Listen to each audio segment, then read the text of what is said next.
सुरक्षित प्रवासासाठी प्रवाशांच्या सेवेसाठी हे एसटी महामंडळाचं ब्रीदवाक्य मात्र ही निव्वळ जाहिरातबाजी असल्याचं दुर्दैवानं म्हणावं लागेल। कारण एसटी अपघातात गंभीर जखमी झालेल्या एका प्रवाशाची महामंडळानं अक्षरशः चेष्टा चालवली आहे।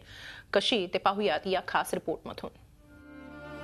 वसंत पवार गेले 15 दिवस आयसीयूत आहेत। पुण्याच्या रुबी हॉल हॉस्पिटलमध्ये त्यांच्यावर उपचार सुरू आहेत। एसटी बस अपघातानं पवारांची ही अवस्था केली आहे। 12 मेच्या पहाटे सिन्नर जवळ हा अपघात झाला होता।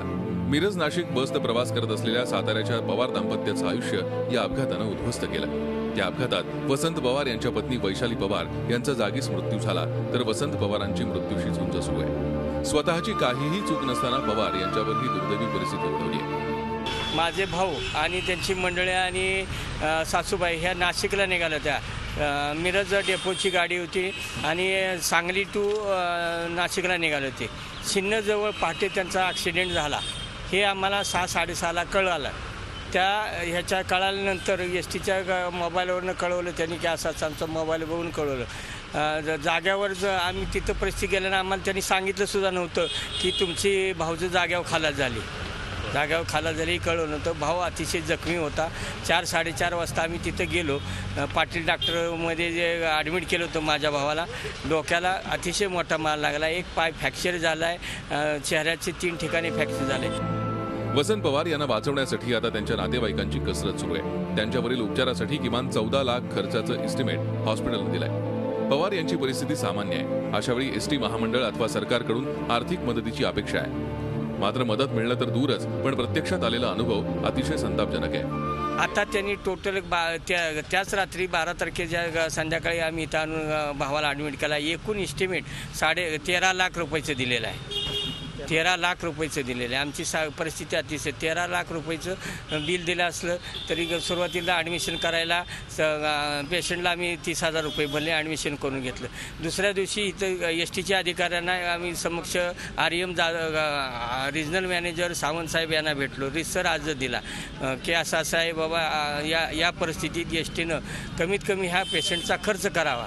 आर्थिक परिस्थिती नाही। एक जाग्यावर पेशंट खालास झालेला आहे, त्यांची मंडळी खालास झालेली आहे, 2 लहान मुलं आहेत, आर्थिक परिस्थिती खराब व्हायची आहे, तरी त्यांनी अर्ज घेऊन सुद्धा काही मदत केली नाही। त्यामुळे सुरक्षित प्रवासासाठी आणि प्रवाशांच्या सेवेसाठी म्हणजे काय याचा अर्थ पडताळून पाहण्याची वेळ नक्कीच आली आहे। जी व्यक्ती अपघातातून बचावली आहे तिला जिवंत ठेवण्याची जबाबदारी एसटी महामंडळ किंवा सरकारची आहे की नाही? जर असेल तर संबंधितांनी वसंत पवार यांच्यावरील उपचारांचा सर्व खर्च उचलणं आवश्यक आहे की नाही? आणि या जखमी एसटी प्रवाशासाठी कोणी मदतीचा हात पुढे करणार की नाही? एसटी महामंडळाचे अधिकारी म्हणतात आमचे हात बांधलेले, तर मंत्री म्हणतात माझा काय संबंध। आज वसंत पवार यांची अवस्था अशी आहे की जर पैसे मिळाले तरच त्यांचा जीव वाचू शकणार आहे, मात्र प्रत्यक्षात कोणीच मदतीला पुढे येत नाहीये। अशा परिस्थितीत सर्वसामान्य माणसाला या देशामध्ये कोणी वाली आहे किंवा नाही असा प्रश्न उपस्थित झाल्याशिवाय राहत नाही। व्हिडिओ जर्नलिस्ट नितीन सांबोरसह अरुण मेहत्रे, झी मीडिया, पुणे। पवार कुटुंबियांवर खरोखरच मोठं संकट ओढवलेलं आहे आणि त्याहूनही त्यांना एसटी कडून आलेला अनुभव तितका संतापजनक आहे। आपण याविषयीच अधिक बोलणार आहोत। आपल्याबरोबर आहेत जखमी वसंत पवार यांचे भाऊ नेताजी पवार आहेत। नेताजी, खरं म्हणजे खूप वाईट झालेलं आहे जे काही घडलेलं आहे तुमच्याबरोबर। या अपघातानंतर एसटी महामंडळाकडून तुम्हाला आतापर्यंत कसे अनुभव आलेले आहेत ते आम्हाला सांगाल?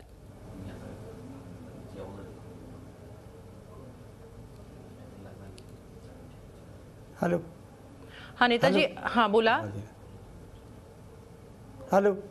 हाँ हाँ नेताजी, आतापर्यंत एसटी महामंडळाकडून तुम्हाला किती मदत झालेली आहे आणि आतापर्यंत कसे अनुभव आलेले आहेत ते सांगाल? आम्ही सिन्नरमध्ये ज्या वेळेला गेलो त्यावेळेला त्यांनी तिथं आमच्या भावाला ॲडमिट केलं होतं। तिथं जे बिल झालं ते एसटी महामंडळाने भरलं सुद्धा नाही। एकूण बिल तिथं 20,000 रुपये झालं होतं आणि एसटी मंडळाने प्राथमिक मदत म्हणून फक्त 1,000 रुपये दिले। बरं, तुम्ही तेव्हा विचारलं त्यांना की आणि तिथलं बिल भरल्याशिवाय पैसे? हा बोला। हॅलो। हाँ बोला। हाँ, आम्ही त्यांना विचारलं राहिलेले बिल कोण भरणार? हा, त्यांनी सांगितलं तुम्ही आम्ही तातडीचं मदत म्हणून फक्त 1,000 रुपये देऊ शकतो, यावर ज्यादा देऊ शकत नाही। त्यानंतर तुम्ही त्यांच्याशी आणखीन काय काय पाठपुरावा केला? त्यांच्याकडून 1 लाखाची मदत कधी मिळाली? 1 लाखाची मदत मिळाली ही 12 दिवसानं मिळाली. तोपर्यंत 13 दिवसांनी. तोपर्यंत तुमच्या भावाला कुठे ऍडमिट केलं होतं? आम्ही आधी सिन्नरमध्ये पाटील डॉक्टर, तिथं आम्ही स्वतःचं बिल भरलं 20,000 रुपये. तिथून रुबी हॉस्पिटलमध्ये आणलं.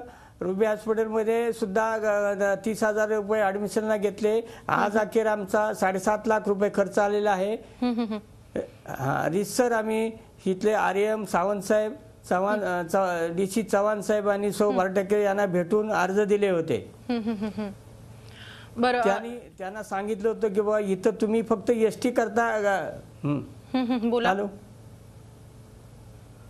एसटी मार्फत फक्त रुबीला पत्र द्या की सदर प्रवासाचा खर्च आम्ही करत आहोत. परंतु त्यांनी आम्ही आमचे हात बांधलेले, आम्ही हातबल आहोत, जास्त मदत करू शकत नाही. हे उत्तर तुम्हाला कुणी दिलं की तुम्हाला जास्त मदत करू शकत नाही? पेशंट अगदी रिजनल मॅनेजर पासून DC regional manager, DC Shailesh Chavan, सौ भारटके, DTO यांनी सगळ्यांनी सांगितलं. बरं, मग त्यानंतर तुम्ही सरकार दरबारी काही खेटे घातलेत का? खेटे घालावे लागले का? परिवहन मंत्र्यांपर्यंत तुम्ही गेलात का? होय हो. आम्ही त्यानंतर 2 दिवसांनी त्यांच्याकडून काय होत नाही,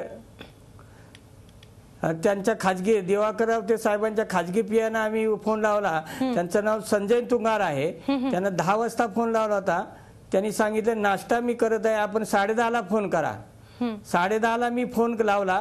त्यानंतर त्यांनी उचलला नाही. त्यानंतर मी स्वतः रावते साहेबांना फोन लावला, माझी परिस्थिती सांगितली.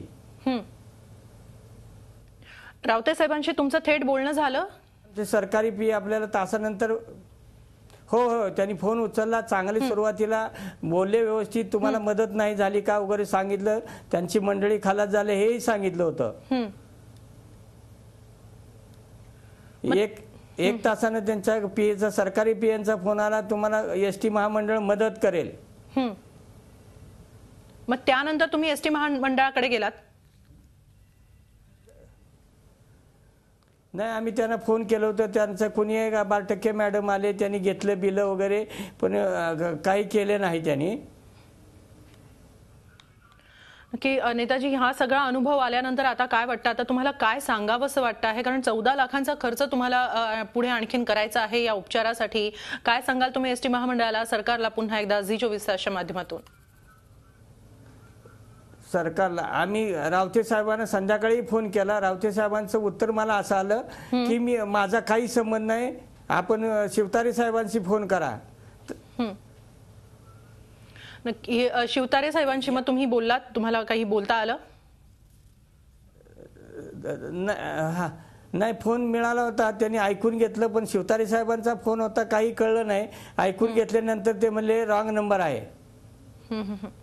नक्की खरोखरच विचित्र अनुभव आलेला आहे तुम्हाला, किंवा सरकारच्या बाबतीत जी नेहमी तक्रार केली जाते सरकारी कामांच्या बाबतीत तोच काहीसा अनुभव तुम्हाला आलेला आहे. यापुढे आता तुम्ही सरकार दरबारी अनेक खेटे घातलेले आहेत. अत्यंत खरोखरच संतापजनक अनुभव आहे तुम्हाला येणारा. यापुढे आता तुम्ही लोकांना काही आवाहन करू इच्छिता? होय, लोकांना हजारो प्रवासी, सामान्य प्रवासी हा एसटीनं प्रवास करतो आणि एसटीचं बिरुद वाक्य आहे सुरक्षित सेवेसाठी एसटीचा प्रवास. जर एसटीनं जाग्यावर एक माणूस वारलेला आहे आणि दुसरा जेवण ठेवण्याचं त्यांचं कर्तव्य असताना सुद्धा कोणत्याही प्रकारची मदत करत नाही. की खरोखर म्हणजे तुम्हाला मदत मिळावी असं ही आवाहन आम्ही Zee24च्या माध्यमातून प्रेक्षकांना करतो आहोत. मात्र त्याचबरोबर सरकार दरबारी सुद्धा आम्ही तुमच्यासाठी पाठपुरावा करत राहू. जोपर्यंत तुम्हाला मदत मिळत नाही तोपर्यंत खूप खूप धन्यवाद. तुम्ही तुमची ही व्यथा इथं मांडलीत आणि लवकरात लवकर तुमच्या भावाला बरं वाटावं ही प्रार्थना. Zee24 तास रहा एक पाऊल पुढे.